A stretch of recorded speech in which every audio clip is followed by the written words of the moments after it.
नमस्कार दोस्तों, कैसे हैं आप लोग। मेरा नाम है अर्षद द्विवेदी और मैं आपको स्वागत करता हूं अपनी इस वीडियो में।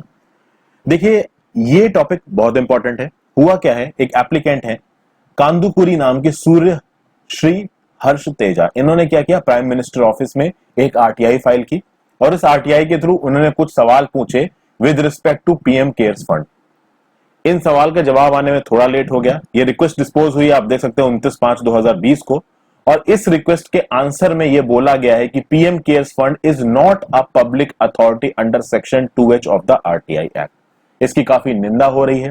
जब ये पीएम केयर्स फंड बना था उसी समय पे बहुत सारे सवाल उठे थे कि जब prime minister national relief fund है ऑलरेडी, तो पीएम केयर फंड्स बनाने की क्या जरूरत है, इसके क्या कॉन्सिक्वेंसेज हैं, क्या लीगल बेसिस है इनके। इन सब चीजों को मैं आपके साथ आज डिस्कस करूंगा। उसके साथ साथ दोस्तों, ये टॉपिक जीएस पेपर 3 के इकोनॉमी के अंदर इन दो हेड्स में आपकी मदद करेगा, गवर्नमेंट बजटिंग और इंडियन इकोनॉमी अंदर issues related to planning, mobilisation of resources, growth, development and employment. और साथ साथ ये जीएस पेपर 4 में भी आपको मदद करने वाला है दोस्तों। तो अगर अब तक आपने वीडियो को लाइक नहीं किया है दोस्तों, तो इसको लाइक जरूर कर दीजिए और चैनल को जरूर सब्सक्राइब कर लें। एक क्वेश्चन बताता हूं दोस्तों आपको। यहाँ पे कई सारे लोग बोलते हैं सर क्वेश्चंस भी करवा दीजिए मेंस के। तो क्वेश्चन है, the functioning of the PM cares and PM NRF goes against the very essence of accountability of those in power. Critically analyze the statement. ये एक सवाल मैंने आपके लिए डाला है दोस्तों। आप मुझे मेल के थ्रू भी इसके जवाब दे सकते हैं, कमेंट में भी दे सकते हैं। देखिए, शुरू करते हैं इस टॉपिक को डिटेल में। हर्ष तेजा जी ने बोला, पूछा क्या है इस आरटीआई में। आरटीआई में बोला गया कि भाई प्राइम मिनिस्टर जी ने prime minister citizen assistance and relief in emergency situation fund बनाया है और लोगों से अपील करी कि आप इसमें पैसा डोनेट करें, और तगड़ा पैसा डोनेट किया गया। तो भाई पीएसयूज ने पैसा डोनेट किया, बहुत सारे एक्टर्स ने, तो अक्षय कुमार ने 25 करोड़ डाले थे। ऐसे बहुत से लोगों ने बहुत बहुत पैसा डोनेट किया है। इनफैक्ट जो पीएसयूज के एम्प्लॉयज हैं, जो सेंट्रल गवर्नमेंट के एम्प्लॉयज हैं, जो स्टेट गवर्नमेंट के एम्प्लॉयज हैं, बैंक के एम्प्लॉयज, पब्लिक सेक्टर बैंक के एम्प्लॉयज, इन सबकी तो सैलरी से आप कह सकते हैं कि डिडक्शन हुआ है। बहुत जगहों पर सैलरी से डिडक्शन हुआ। साथ साथ जो प्राइवेट जॉब्स में भी हैं, उन्होंने वॉलंटरली काफी पैसा डोनेट किया दोस्तों। इनफैक्ट कोरोना का पैंडेमिक इतना खतरनाक था कि बच्चों ने अपनी पॉकेट मनी तक से पैसा निकाल के इसमें डाला है, क्योंकि लोअर लिमिट थी 10 रुपए। 100 रुपए लोअर लिमिट होती है prime minister national relief fund में, यहाँ केवल 10 रुपए। तो सबने पैसा दिया है। ओके, अब यहाँ पे टेक्स्ट देखिए एप्लीकेशन का। हर्ष तेजा जी बोल रहे हैं दोस्तों कि ये जो आपने ट्रस्ट बनाया है प्राइम मिनिस्टर केयर्स फंड का, ये इसकी ट्रस्ट डीड क्या है, इस ट्रस्ट डीड को आप ऑनलाइन करिए, लोगों को दिखाइए। प्लस आप वो सारे गवर्नमेंट ऑर्डर्स, वो नोटिफिकेशंस, वो सर्कुलर्स जो कि आपने इस्तेमाल किए थे इस पीएम केयर्स फंड को बनाने में, इसको दिखाइए। तो ऑब्वियस सी बात है, जब भी कोई ट्रस्ट बनता है तो उसकी एक ट्रस्ट डीड होती है। ट्रस्ट डीड बहुत सी फील्ड्स में बनती है दोस्तों। तो अगर रियल एस्टेट में देखेंगे, वहां पे भी ट्रस्ट डीड होगी। अगर कोई भी चैरिटेबल ट्रस्ट है, ऑर्गेनाइजेशन है, वहां ट्रस्ट डीड होगी। उसमें कुछ सेटलर होते हैं, कुछ ट्रस्टीज होते हैं। यहाँ पे ट्रस्टीज कौन है वो मैं आपके साथ डिस्कस करूंगा। मेन ट्रस्टी यहाँ हमारे प्रधानमंत्री जी हैं। तो पूछा गया कि भाई ये जिस ट्रस्ट डीड के थ्रू आपने इस पीएम केयर्स फंड को बनाया है, वो ट्रस्ट डीड दीजिए। किस गवर्नमेंट ऑर्डर या फिर गवर्नमेंट सर्कुलर के थ्रू इस चीज को बनाने की बात कही है वो बताइए। क्योंकि आपकी pmcares.gov.in जो वेबसाइट है, वहां ये सब चीजें नहीं दे रखी है। तो उसके जवाब में सरकार का जवाब क्या है, प्राइम मिनिस्टर्स ऑफिस का जवाब क्या है कि भाई आरटीआई का जो सेक्शन 2H है, उसके अंदर जो अथॉरिटीज पब्लिक अथॉरिटीज होती हैं, उनसे ही आप इस तरीके के सवाल पूछ सकते हैं। और PM cares fund is not a public authority. ये प्राइम मिनिस्टर ऑफिस की तरफ से जवाब आया दोस्तों। अब ये थोड़ा सा कंट्रोवर्शियल जवाब है, मैं बताता हूं कंट्रोवर्शियल क्यों है। सबसे पहले तो हम लोग यहाँ पे सेक्शन 2H देखते हैं, राइट टू इंफॉर्मेशन एक्ट 2005 का। राइट टू इंफॉर्मेशन एक्ट 2005 को मैं ज्यादा डिस्कस नहीं करूंगा, आप सब जानते हैं फ्रेंड्स। यहाँ पे इंफॉर्मेशन पूछी जा सकती है। पब्लिक इंटरेस्ट के रिस्पेक्ट में जो भी इंफॉर्मेशन अवेलेबल होनी चाहिए ओपन डोमेन में, वो पूछी जा सकती है। और इसी section 2 of the right to information act में सब क्लॉज H है। तो सेक्शन 2H में पब्लिक अथॉरिटी क्या होगी, वो इंस्टीट्यूशन, वो बॉडी, वो अथॉरिटी जो कि संविधान के अंदर बनाई गई हो, पार्लियामेंट के लॉ के द्वारा बनाई गई हो, स्टेट लेजिस्लेचर के लॉ के द्वारा बनाई गई हो, या फिर गवर्नमेंट के किसी नोटिफिकेशन के द्वारा बनाई गई हो, या फिर बॉडी ओन्ड, कंट्रोल्ड और substantially financed by the government, या फिर ऐसी कोई नॉन गवर्नमेंटल ऑर्गेनाइजेशन जिसको सब्सटेंशियली गवर्नमेंट फाइनेंस करती है, डायरेक्टली या इनडायरेक्टली दोस्तों। अब बाकी सब चीजें काम तो नहीं है, बट ये डी देखिए, बाय नोटिफिकेशन इश्यूड और order made by the appropriate government. अब देखिए दोस्तों, अपने आप तो बन नहीं गया है पीएम केयर्स फंड, कोई ना कोई तो ऑर्डर इशू हुआ होगा ना। भले ही इस ऑर्डर को आप पब्लिक डोमेन में लेके नहीं आए, बट ऑर्डर तो इशू होगा ना। तो यहाँ पे हर्ष तेजा जी ने क्या बोला कि मुझे वो ऑर्डर देखना है, वो सर्कुलर देखना है, वो ट्रस्ट डीड देखनी है जिसके थ्रू आपने इस बॉडी को बनाया है। सरकार ने जवाब क्या दिया? सरकार ने जवाब दिया कि ये पब्लिक अथॉरिटी के अंदर नहीं आता।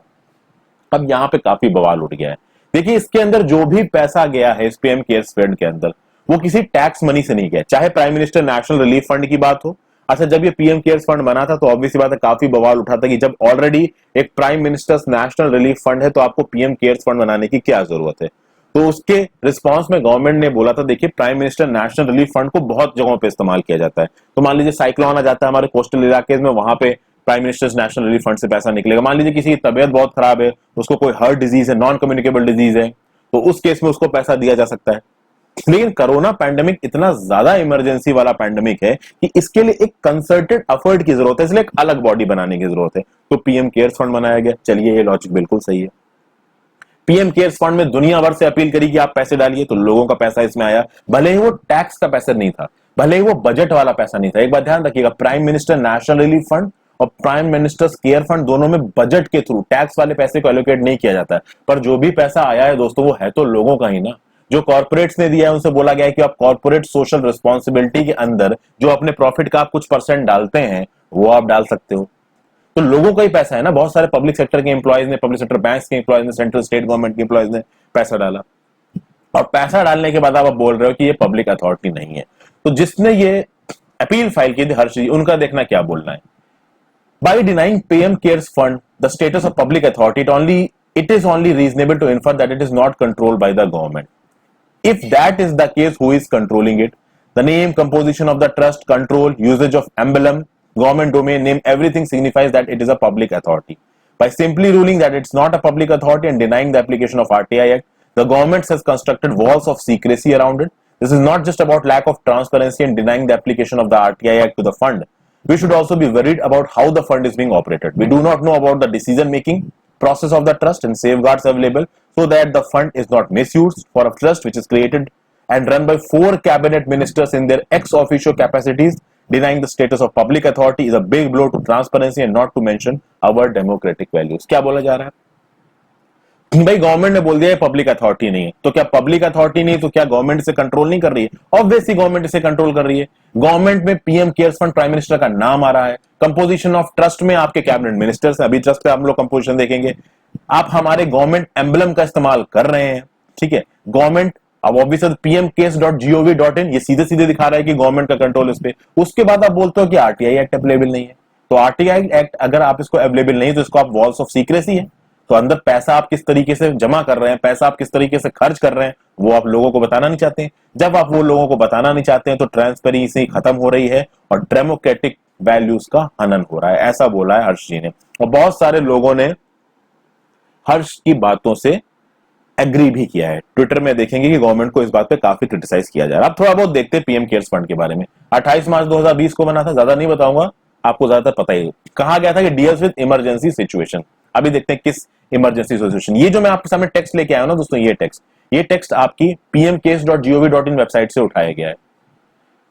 इस पीएम केयर्स फंड के जो प्राइम मिनिस्टर है वो उसके एक्स ऑफिशियो चेयरमैन है।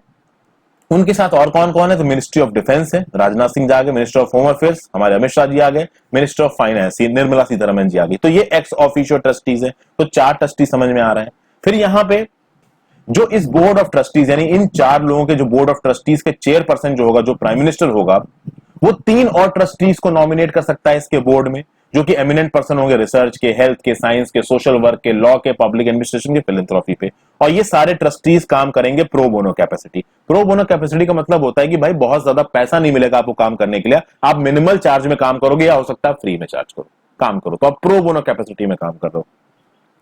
ऑब्जेक्टिव क्या लिखा है पीएम केयर्स फंड का उनकी वेबसाइट पे? To undertake and support relief और assistance of any kind relating to public health emergency और other kinds of emergency, calamity, distress. एक अच्छी सी डेफिनेशन दे रखी है दोस्तों। मेन कोरोना वायरस के चलते इसको शुरू किया गया और लोगों से अपील गई है भैया पैसा दो पैसा दो पैसा दो, बहुत पैसा दिया भी गया। ओके, फिर सेकंड क्या है? To render financial assistance, provide grants of payments of money और take such other steps as may be deemed necessary by the boards of trustees to the affected population. तो इन सिद्धांतों के हिसाब से पैसा खत्म किया जाएगा पीएम केयर फंड्स में। अगर आप फैक्ट फ्रीक्वेंटली आस्क्ड क्वेश्चन वाले सेक्शन में जाओगे वेबसाइट पे, हमारे pmcares.gov.in पे, वहां पे दो सवाल बहुत जरूरी है। Question number 14, who audits the PM cares fund? तो पीएम केयर फंड को ऑडिट करेंगे वन और मोर qualified independent auditor who will be appointed by the trustees. ध्यान रखिएगा, कैग यहां पे इसका ऑडिट नहीं करेगा। और कैग ऑफिस के कुछ ऑफिसर्स ने ये बोला भी है, क्योंकि पीएम केयर फंड्स में वो पैसा आ रहा है जो कि वॉलंटरली लोग डोनेट कर रहे हैं, तो वो टैक्स का पैसा नहीं है। तो अगर वो टैक्स का पैसा नहीं है तो ऑब्वियस सी बात है हम उसको ऑडिट नहीं कर सकते। और देखा जाए तो prime minister national relief fund को भी कैग ऑडिट नहीं करता, बट कैग सवाल पूछ सकता है with respect to prime minister national relief fund. Okay, अब चूंकि पीएम केयर्स फंड तो अभी अभी बना है, तो ये किस तरीके से काम करेगा ये 1 या 2 सालों में पता चलेगा। फिर एक और चीज है, क्वेश्चन नंबर 15 में लिखा है फॉरेन डोनेशन एक्सेप्ट की जाती है पीएम केयर्स फंड में? बिल्कुल की जा सकती है फ्रेंड्स। और फॉरेन कंट्रीब्यूशन रेगुलेशन एक्ट के अंदर जो रिस्ट्रिक्शंस लगाए जाते हैं वो यहां पे नहीं लगाए जाएंगे।